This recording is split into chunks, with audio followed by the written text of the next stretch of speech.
स्वामी समर्थ ताईंनो, आज मी जे सांगणार आहे ना ते अजून कोणीही सांगितलं नसेल. कारण आज मी तुम्हाला एका ताईंचा खूप छान असा अनुभव सांगणार आहे. खूप छान असा अनुभव त्यांनी आपल्याबरोबर शेअर केलेला आहे. आज मी तो अनुभव त्यांच्या शब्दात सांगणार आहे. कारण हा अनुभव त्यांनी त्यांच्या स्वतःच्या डोळ्याने अनुभवलेला आहे. त्यांच्या घरात त्यांनी भोगलेले आहे. आज 2 जुलै 2026 आणि बरोबर 6 महिन्यापूर्वी जून महिन्यात मी गुरुचरित्राचं 7 दिवसाचं पारायण केलं होतं ताई. आणि 5व्या दिवशी माझ्या घरात जे घडलं ना, त्यानंतर माझ्या आयुष्याची दिशा बदलली, माझं नशीब बदललं. दत्त महाराजांचं नाव घेऊन सांगते. आज माझा 35 मिनिटाचा व्हिडिओ जी ताई शेवटपर्यंत बघेल तिच्या घरात 90 दिवसात दत्तगुरूंचा चमत्कार घडणारच. तर सर्वांना श्री स्वामी समर्थ. सोमवारी सकाळी 4 वाजता उठले, कारण माझं काही खरं नव्हतं.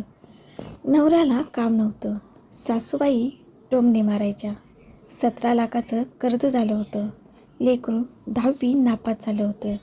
गुरुजी म्हणाले होते, ताई 7 दिवसाचं पारायण करा, संकल्प सोडा, दत्त महाराज बघून घेतील.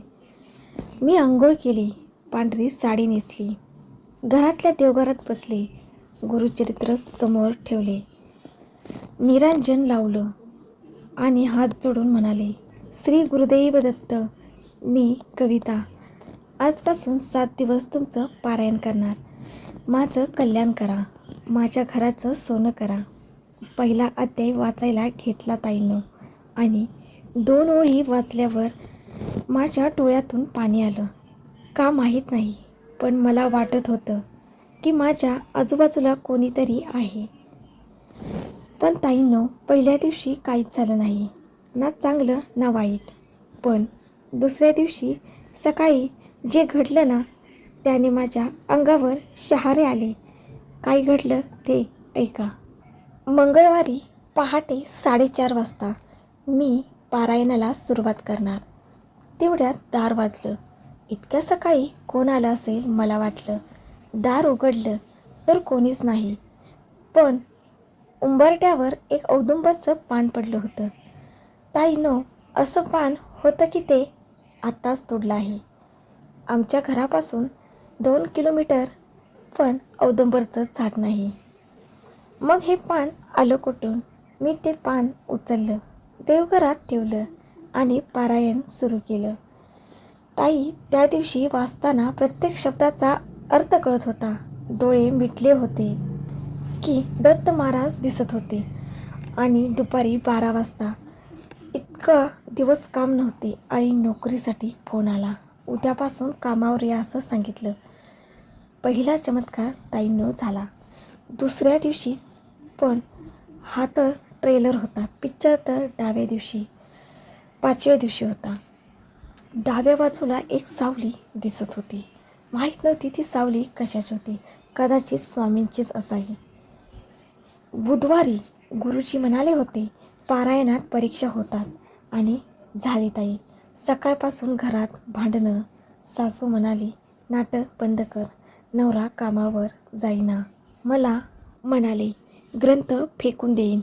लेकरू अभ्यास न करता बसू लागलं. मी रडत रडत पारायण केलं. वाटलं, दत्त महाराज, माझं काय चुकले का? माझी भक्ती कमी पडली का? गुरुवार दत्तगुरूंचा वार, आणि ताई त्या दिवशी माझं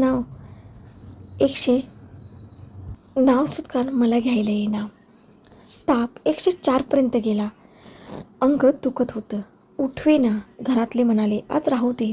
तरीही मी तसेच उठून बसले आणि तोंडात श्री गुरुदेव दत्त, श्री गुरुदेव दत्त. हा अध्याय वाचताना हा 4था अध्याय होता. आणि वाचता वाचता अचानक ताप गायब झाला. घुम झाली. मी एकदम नॉर्मल झाले. सासू बघतच राहिली. ताईंनो, 4थ्या दिवस झाले. छोटे छोटे चिन्ह मिळाली. पण 5वा दिवस शुक्रवार होता, आणि त्याच दिवशी माझ्या देवघरात जे घडलं ना, ते बघून मी बेशुद्ध पडले. शुक्रवारी ब्रह्मामुहूर्तावर 3:30 वाजता जाग आली. आपाप देवघरात गेले. निरांजन लावलं. गुरुचरित्र उघडलं. 5 ते श्री गुरूंचा अवतार वाचत होते ताईंनो. आणि अचानक घरातच चाफ्याचा सुगंध सुटला. इतका गोड सुगंध की पूर्ण घर भरून गेलं. मी वाचता वाचता वर बघितलं आणि ताईनं दत्त महाराजांच्या फोटोवर गंधाचा टिळा आपोआप आलेला होता.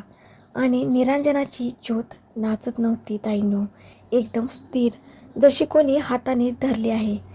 मी ग्रंथ बाजूला ठेवला, डोळे बंद केले होते, हात जोडले आणि फक्त रडले. दत्ता, दत्ता, तू आलास रे.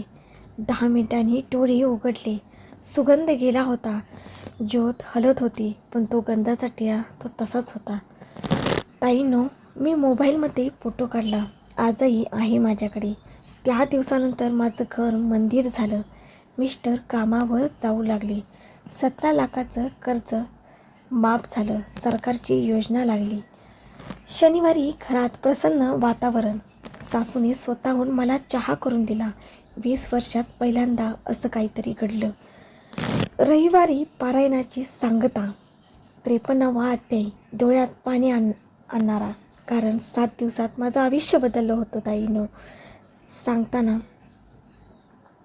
सांगता 11 ब्राह्मण जेवू घातले आणि दक्षिणा देताना गुरुजी म्हणाले, ताई, तुमच्या घरात प्रत्यक्ष दत्त आले. आता काळजी करू नका. आणि खरंच ताई, 7 दिवसानंतर 3 महिन्यात मिस्टरांना चांगला पगार मिळू लागला. लेकरू 12वी शिक्षणामध्ये 85% पास झाला. आम्ही नवीन घर घेतलं. मग ताई, तुम्ही म्हणाल पारायण करायचं आहे. ताईंनो, 100% करा. पण माझे 7 नियम लक्षात ठेवा. 7 दिवस आधी दत्त मंदिरात जा, नारळ फोडा.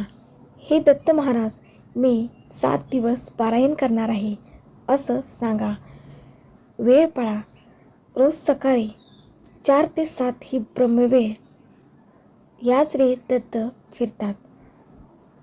7 दिवस मांसाहार नाही, कांदा लसूण नाही, बाहेरचं खायचं नाही, पांढरी किंवा पिवळी साडी नेसायची. 7 दिवस जिथे बसशील तिथंच बसायचं, जागा बदलू नकोस. परीक्षा समजून घ्या. भांडण, आजार, आळस येईल, ते दत्तांची परीक्षा आहे. घाबरू नका. चिन्ह ओळखा. औदुंबराचे पान, गंधाचं पान, गंधाचा वास, ज्योत स्थिर होणं, स्वप्नात दत्त दिसणं, हे संकेत आहेत. घाबरू नकोस. हात जोड. सांगता करा. 7व्या दिवशी 11 सुवासिनींना किंवा 1 ब्राह्मण जेवू घाला. वाण द्या तर फळ मिळेल. आणि ताई, सगळ्यात महत्त्वाचं, हे 7 दिवस तू एकटी नाहीस. दत्त महाराज तुझ्या सोबत आहेत. कमेंटमध्ये लिही, श्री गुरुदेव दत्त, मी पारायण करायला तयार आहे. ज्या 100 ताई आज लिहितील त्यांचं नाव मी उद्या दत्त मंदिरात जाऊन महाराजांना सांगणार आहे. जा ताई, तूही आज संकल्प सोड आणि 7 दिवसांनी मला कमेंट करून सांग, चमत्कार झाला की नाही. श्री गुरुदेव दत्त. श्री स्वामी समर्थ.